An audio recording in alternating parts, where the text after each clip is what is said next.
Viral di media sosial video Avanza hitam menyeruduk SPBU. Dari video rekaman CCTV milik petugas SPBU Peureulak, Aceh, mobil Avanza tersebut perlahan masuk area SPBU untuk mengisi BBM, selanjutnya mengantri seperti biasa.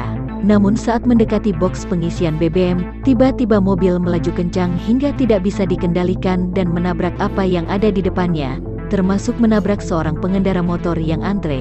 Beruntung tidak ada korban jiwa dalam insiden ini.